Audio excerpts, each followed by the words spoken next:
Una vera e propria bomba è appena esplosa questa sera a Napoli e, da questo momento, l'attenzione della tifoseria azzurra deve essere massima.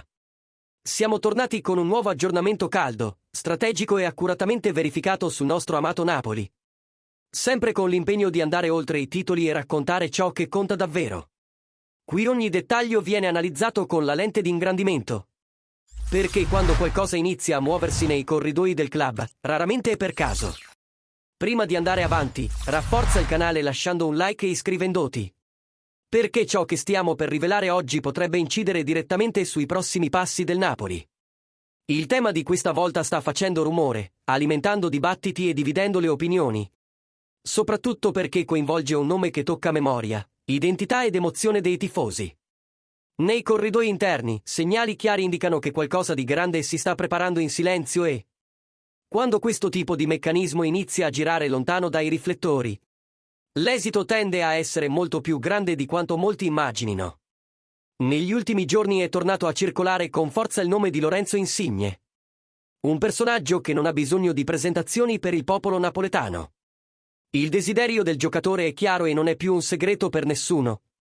Insigne vuole tornare in Serie A il prima possibile. Si sta allenando intensamente, si mantiene in forma e attende con ansia l'apertura della finestra di mercato, che scatterà tra pochi giorni. L'idea di un ritorno nel calcio italiano ha smesso di essere un sogno lontano ed è diventata una possibilità concreta, lavorata dietro le quinte. Naturalmente, quando si parla di Insigne e Serie A, il primo club che viene in mente è il Napoli, soprattutto dopo la recente partenza di Noah Lang, che ha liberato spazio e riacceso le discussioni sul reparto offensivo. Persone vicine al giocatore assicurano che accetterebbe di tornare a Napoli senza pensarci due volte. Spinto più dal cuore che da qualsiasi altro fattore, cosa che lui stesso avrebbe confidato ad amici molto intimi. Nonostante tutto questo richiamo emotivo, la realtà del mercato è dura e diretta. Un trasferimento di Insigne al Napoli, in questo momento, è considerato estremamente improbabile. Non si tratta solo della volontà del giocatore o dell'affetto della tifoseria, ma di fattori economici, strategici e di pianificazione sportiva che pesano, e molto, nelle decisioni del club. Il Napoli sta vivendo una fase di ricostruzione pensata sul lungo periodo, con un focus su profili specifici, età, intensità e sostenibilità finanziaria. In questo contesto, il ritorno di Insigne finisce per scontrarsi con ostacoli difficili da superare, nonostante tutto il simbolismo che il suo nome porta con sé. Ed è proprio per questo che un altro scenario inizia a prendere forza ed essere considerato, sia dall'entourage del giocatore sia dagli analisti di mercato. Il club che emerge come alternativa reale e, per molti, persino ideale per Lorenzo Insigne è il Parma. L'interesse non è nuovo, era già emerso nella finestra di luglio scorso, quando il nome dell'attaccante aveva iniziato a circolare con maggiore insistenza nei retroscena. Il Parma sta vivendo una stagione di lotta. Ha attualmente 23 punti e il suo obiettivo principale è garantire la permanenza in massima serie. In questo scenario, Insigne avrebbe qualcosa che forse non troverebbe in un club sottoposto a pressione immediata.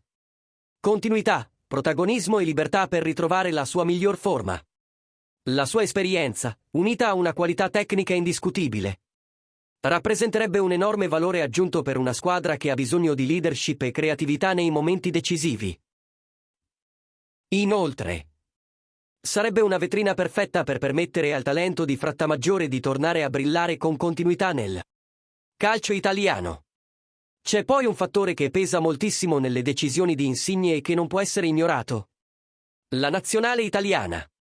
L'attaccante non ha mai nascosto di pensare ancora all'azzurra e al sogno di disputare un'altra Coppa del Mondo. Di recente è stato molto chiaro su questo tema, sottolineando di avere un ottimo rapporto con Gennaro Gattuso, attuale commissario tecnico, rapporto costruito fin dai tempi di Napoli.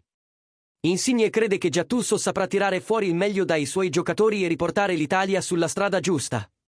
E ha ribadito di non riuscire a immaginarsi di restare di nuovo fuori.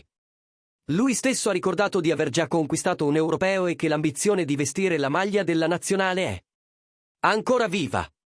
Ma per farlo sa bene di dover compiere il primo passo, tornare in un club, giocare con continuità, recuperare ritmo e solo dopo pensare alla nazionale. Ed è proprio qui che il progetto Parma acquista ancora più senso.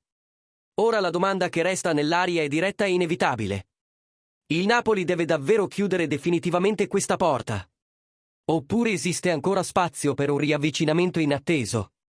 E dall'altra parte, il Parma è davvero la strada giusta per Insigne per ricostruire la sua carriera in Italia e tenere vivo il sogno dell'azzurra. Voglio sapere cosa ne pensate voi, tifosi del Napoli. Accettereste il ritorno di Insigne in questo momento oppure ritenete che il ciclo sia davvero concluso? Lasciate i vostri commenti qui sotto, partecipate al dibattito e, se volete sostenere ancora di più il nostro lavoro indipendente, prendete in considerazione l'idea di inviare un super thanks. Aiuta tantissimo il canale a continuare a portare informazioni calde, analisi approfondite e contenuti esclusivi per voi.